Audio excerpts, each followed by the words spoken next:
Here's the Deadpool here. Hey folks, it's been a while. Hey Deadpool, how's it going? Hey stupid Spider-Man, how you been? I've been pretty good. What are we doing today? Today we're bringing back the Deadpool review. Yay! That means we're going to the movies, right? Yeah, What are we gonna see? Jurassic World of course. Yay! We're going to the movies! Going to the movies! Ow! Well, one of us is going to the movies. That hurts! Yup. It's now time for the Deadpool review. Today's feature, Billy and the Clonosaurus 4. I mean, Jurassic World. Yeah. Well, Universal has finally opened the doors to Jurassic World, and let me tell you, it is pretty amazing to see what's inside. It was quite a treat to actually see a fully functioning dinosaur theme park.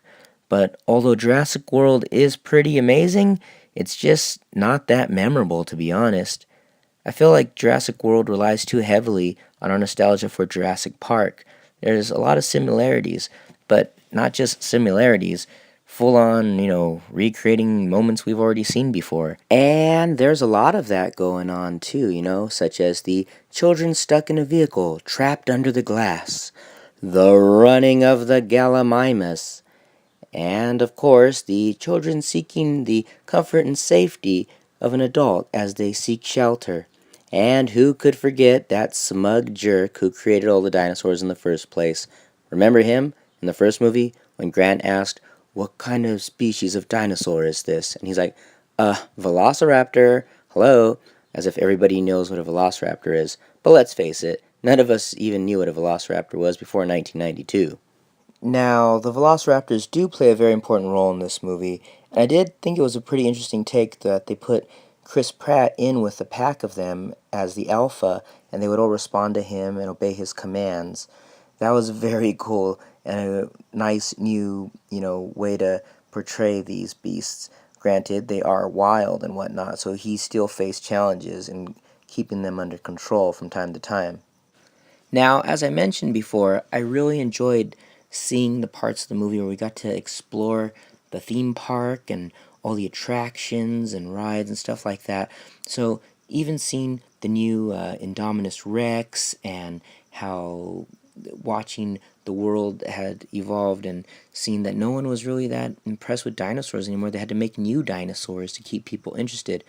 But, of course, brilliant ideas like that usually end up going wrong. And then we have, the Indominus Rex running loose and killing people left and right. And seriously, it's just the stuff of nightmares. And to help us through this nightmare scenario is none other than Bryce Dallas Howard in her best all-white attire to remind us of John Hammond, who we remember from the first movie in his, KFC-looking Colonel Sanders attire. And of course, we have Chris Pratt doing his best to remind us all of Dr. Alan Grant, who we all love from the first and third movie. Now, in this story, we have the Kingpin from Daredevil, Wilson Fisk, taking over the security officers here and running rampant with this plan to take Star-Lord and form a gang of dinosaurs, a motorcycle gang, if you will. And they will rise up and unite and take on the Indominus Rex and be the heroes they were born to be, or, created to be. Now, going into this movie, I knew that it took place on Isla Nublar, the first island from the original Jurassic Park. So seeing the park map here and some of the barricades and walls and sections of it, it kind of confirmed some suspicions I had. Because seeing the trailer, I was like, wait a second. I was like, that doesn't look like the entrance of the original park or the beginning, but it's the same island. So when the kids get lost and end up finding this building and the door handle, was like, I recognized it. Then they walk inside, and I recognized exactly where they were. I saw the skull on the floor. I saw the sign under the dirt, and I was like, oh, wow, this is so good.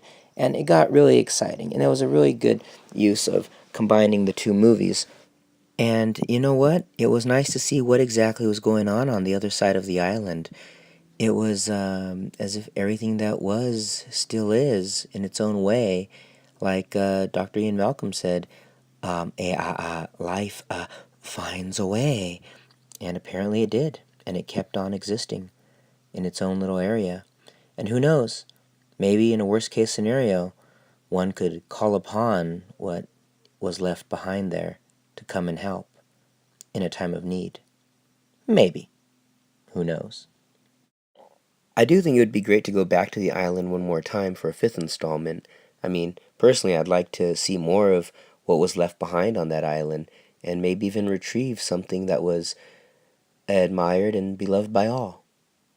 Not you, Nedry. Well, Jurassic World was a lot of fun. Had a good time, really enjoyed it. It just felt like they relied on Jurassic Park too much as a crutch to support itself, and like, hey, remember this when we did that? Hey, we did this once upon a time too. Y'all like that, right? Well, we're doing it again just for you. Yay. But I mean, at least it wasn't like the Lost World. The problem with the Lost World is that they had too many characters spread out everywhere and didn't allow you enough time to actually feel for them when something happened to them. They just didn't have time to develop. With Jurassic Park, the characters, you only had a handful of characters. Yes, they got split up, but they were together, and you got to watch them grow. Now, with Jurassic World, again, handful of characters. However, they spread them out all over the park, and then the control room stuff going on too. And then they bring in this unnecessary subplot with the InGen security forces, and it just, I don't know. There was just too much going on, and the characters didn't have enough time to develop. However, like the last 10 minutes of the movie or so, that last fight, that made up for it. That was totally worth the price of admission. And I am going to go see it again. I have some movie cash from a movie I bought. And yeah, definitely check it out. But, I mean, meh. I'm not in any hurry to see it again. I can't wait to buy it, though. That way I can just watch that last scene over and over. That'd be a lot of fun. Well, this has been the Deadpool review. Thanks for your time. Thanks for watching. And hopefully I can bring you some more movie reviews later on. Try and keep up with this for you, okay? Okay, Deadpool out.